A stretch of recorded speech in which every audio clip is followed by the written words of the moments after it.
There you Hi. go. Thank you for taking the time to do this with me today. So we got to meet in Texas, which was amazing. And I wanted just to talk to you for a little bit about what you do and what you do. Especially the dinners. The dinners were phenomenal. I'm not even gonna lie. I'm still thinking about those lamb popsicles. Like those were my favorite. Um, but so I wanted to talk to you about just how you came to chiropractic, a little bit about what you do, and just ask you some questions. So my first question is, what got you interested in being a chiropractor? It was an advanced degree. Okay, so did you go to a chiropractor as a child? No. No. Did you go to a chiropractor before you became a chiropractor? Yes. Okay. And then now how long have you been practicing for? About 20 plus. And then you're located in California, correct? LA. So you do traditional chiropractic, but you do something a little different too. Can you tell me about that? Sure. Yeah. So like the Marine Corps taught me how to snap necks and twist spines. So I had to figure out a civilian counterpart. So the process of that, you were telling me about it in Texas. It sounds super interesting. Did you have to I have two questions. Did you have to have specialized training? And then can you walk me through the process of the cranial adjustment? Yeah. Specialized training was a class called cranial facial release. And what that is training in the cranial bone motion. First of all, that's the first concept to get, is that cranial bones move. And when they move, um, they serve as a pump, like the heart, how the pump serves as a pump to circulate blood. Mm-hmm. The cranial bones serve as a pump that's intimately associated with respiration. They use these infrared lights to measure skull diameter motion, expansion and contraction in this lab. Mm-hmm. And I forgot what the numbers are, but somewhere around like 2.2 millimeters is how much it expands over 10 minutes. So it's this rhythmic pump, and these cranial bones pump. And if they're not pumping cerebrospinal fluid, then CSF, or neurotransmitters that are in CSF or cerebrospinal fluid, neurotransmitters like precursors to hormones, aren't circulating throughout the body as well as they could be. So these cranial bone adjustments expand and contract the diameter of the cranial bone so that the sutures can find a better neutral position. Then a couple of things are done. Number one, mechanically, there's no brain pressure. Number two, cerebrospinal fluid is flowing better. Going back to number one is if there's this 80-20 rule, which is if chiropractors have been getting 80% of their patients better, they've been getting them better because they've been working on 20% of the nervous system, which is the spinal cord. Imagine when we hit the other 80% by doing cranial bone subluxation removals. That's what I'm doing. I've seen personalities change, and I've seen sleep problems regulate better. I've seen weird stuff get better that they didn't know was associated with it. Similar stuff with Chiro. With Chiro gets weird stuff sometimes. Oh, my back pain's no longer there, but then there's also other stuff. Sleep has been the biggest one that has been a change in that I've been noticing. So I got into sleep medicine, and I got into the dental field of what dentists are doing. And this is what actually literally happened. One of my friends from the Marine Corps in a continuing ed class said during one of the breakout sessions, somebody raised their hand and said, how do we work with these chiropractors who are ballooning patients? And this was for a sleep apnea dental seminar. And so this is getting found out by people of what this is, because it's not specifically for CFR, craniofacial cerebrospinal fluid flow or sleep or whatever. It's kind of like Chiro. When you adjust it, the body has a better ability to heal itself. So you said ballooning. So you walked me through. Can you explain to me again how the Hold on. process works? Toys, show and tell. It always helps. So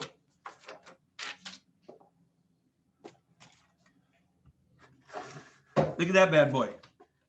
So those are all your cranial bones.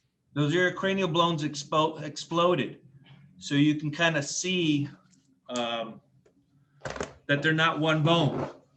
There's 22 of them. And they all 21 of them lock in on that yellow bone. Okay. And that's See? at your That's nasal sphenoid. cavity. It's right behind your nose, Okay. that bone. It doesn't make up the nose bone, but it's behind the nose bone. Okay. And here's the skull guy. When we open up the skull, I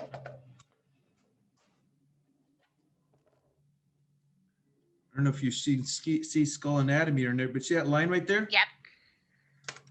That's where the pituitary gland sits. Okay. In that little sulcus, in that little cave, or that little hole right there. Okay. And that yellow bone is where that thing sits in. Okay. And when I go in through the nose with the balloon like this, it expands and contracts those bones. So the pressure's taken off the pituitary gland, so cerebrospinal fluid can flow. So when you go in with the balloon, it just naturally causes it to move like it, or it causes it, the cranial bones to expand like they naturally do over Expand and contract. time anyway. So they're flexible. And I check this out by asking people to open their mouth. And I look for the uvula. And I can't find it sometimes in some people, because you see where it says class 1? Mm-hmm. You see how the tip of the uvula is visible? Yep. Less visible, invisible. So does that have to do with their cranial pressure? And that has to do with airspace, because the oral cavity is now compromised, because a lot of people start losing teeth and all this other stuff. So their jaw and mouth starts to collapse. And that's an additional compromise to these cranial bones. That's fascinating. It is. And so you learned about this, you heard about it first in a seminar for dental? No. So I was working in the office as an associate with the guy that teaches the technique, the founder. Okay. And he just decided to start teaching this, and I took his class. Now, how many of your patients would you say a week that you're able to do the ballooning technique on? I don't know, but if I had to guess, I would say probably I'm ballooning probably about once or twice or maybe 3 times a day, but I'm trying to explain it to people like I explained it to you, so then they add it in addition to their Chiro, which is a separate charge. So I charge $2,200 on average for a 3-month case, but with the Chiro, with the CFR, the cranial facial release ballooning, it's about $3,500 on top of that. On top of that. So Yeah. they do the standard chiropractic adjustment on with the ballooning added in to just get maximum, because like you said, then they're reaching 100% of the nervous system. Then they're really, they're tapping into the other 80%. That's fascinating. I had never heard of this before until you were telling me about it at Texas. Think about this. Chiros are doing spine, cervical, thoracic, and lumbar, pelvis, and extremities. Hello, there's another piece missing. It's the head. It's the head. That is fascinating. Right? So with Atlas, tell me, how has your experience been so far with us? How long have you been with us? November, I think. November, because you came on shortly after I joined. And how's it going so far? I love it. You guys are just, me and you are one. It's working well, isn't it? Yeah. Now, you with Not your well. Amazing. Amazing. Phenomenal. What did you say about what I told you about? Fascinating. This is fascinating how this works. I started with the spreadsheet, but I like the management ability of what Atlas software does instead of spreadsheet. How many patients do you think you see on average a week from Atlas? From Atlas, between 25 to 35. That's amazing. That's 25 or 35 patients you didn't have before. Yeah. And we'll get there. We've got new things we can offer now. We've got Google Ads. We're going to start with the Facebook Pixel that we're going to be able to import into your website. That's coming out soon.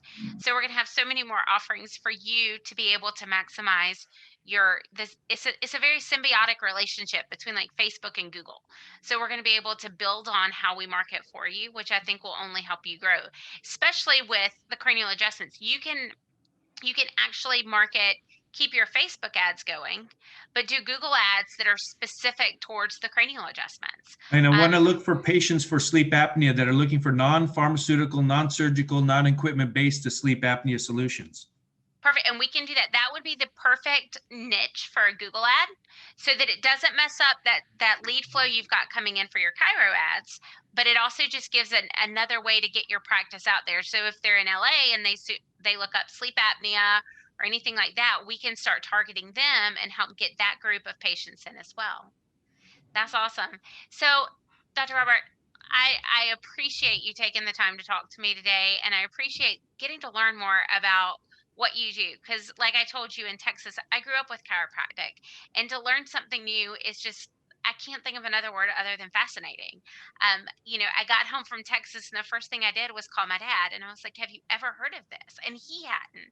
So it's great to be able to share new techniques, and I think for me, having been a CA, that's the thing I'm enjoying the most about Atlas, is getting to meet you guys and learn about how you adjust different. I watched you adjust Kimmy, and you gave a different type of adjustment than I'm accustomed to.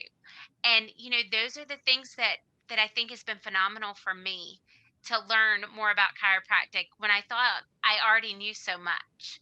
So thank you for sharing your knowledge with me. I appreciate it more than you know. And thank you for having dinner with us. It was phenomenal to meet you and get to have that one-on-one time. So now you know your account manager. You know me. You can call anytime.